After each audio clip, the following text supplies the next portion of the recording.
man. So nothing against you, but I'm not about all this stuff. I'm not one that likes to hear himself talk a lot.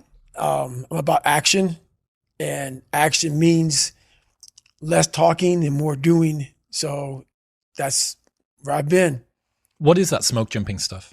So basically, it's you know about wildland firefighting, about when the forest has fires. There's a lot of times there's roads and there's access to get there. So these, you know, whether it be a hotshot crew or whatever, these different crews who come in by vehicle, they can get into the fire that way. What a smoke jumper is you can't get a vehicle into that place. It is a spot where it's tight. There's no vehicles, there's no access. So they'll send us in there, smoke jumpers, jump out of airplanes, and we'll land in these really tight, small drop zones with all of our gear, and we'll put the fire out. How do you take water in? We jump out. So everything is... Hang on, you're jumping out of a... airplane, parachute. With backpacks of water, like a camel pack type thing? So we'll jump out, we'll have this, it's called a ditty pack, and it sits in, you know, it sits like by your waist, you know, yep, on your legs area when you jump out, and that has a lot of your gear. But what happens is once you jump out, the aircraft will go lower and will push out all the rest of your gear, your water pumps. Oh, and that'll get airdropped in with its own little parachutes. Right. Got you. So a lot of our main gear gets dropped into us. And then we're out there for several days until the fire is put out by us and only us. That's insane. It's insane, yeah. Why do you do that? Well, when I left the military, I'm always looking for more. I'm always looking for what's the next thing for myself. How can I grow? And that right there was the next thing for me. You know, I didn't want to sit back and, you know, just enjoy my retirement from the military. There's no growth in that. So I decided to go out and do this. So you jump out of an airplane with a team. You get your kit also parachuted out of the back. You're now in the middle of an area where there's no evac, there's no vehicles that can come and get you. There's a fire. You need to put the fire out, and you don't stop until you're done. That's it.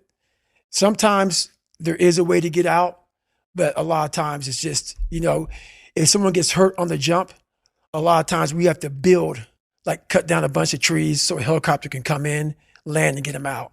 So we are the only access. We have to save ourselves.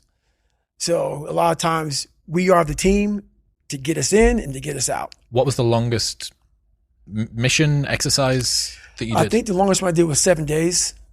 So. And what's the sort of daily routine? Are you sleeping? Do you get much sleep at all? No, not really. So what happens is, and the thing about being in Canada, so I do this out of British Columbia.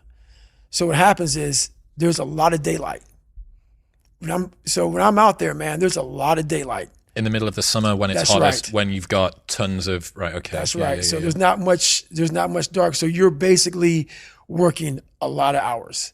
So, and then when it gets dark, you're actually working through the nighttime. And then you get a little rest and you wake up and you're at it again.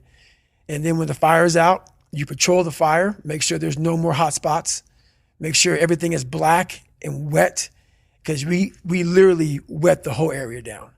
So there's no hot spots. And then when that's all done, we'll demob, which means we'll clean up all the stuff, all our hoses, you know, we'll pack up all our stuff, and then we'll get out of there. Did you ask to be paid for this? I get about, I think the pay is about $12 to $15 an hour. So, and what's funny about it, man, like when I first started doing this job, people didn't know that, you know, I'm actually successful in business. And then it realized that I was like basically turned down millions of dollars to do this job, and they can continue thinking it. To make $15 an hour. To make $15 an hour. So yeah.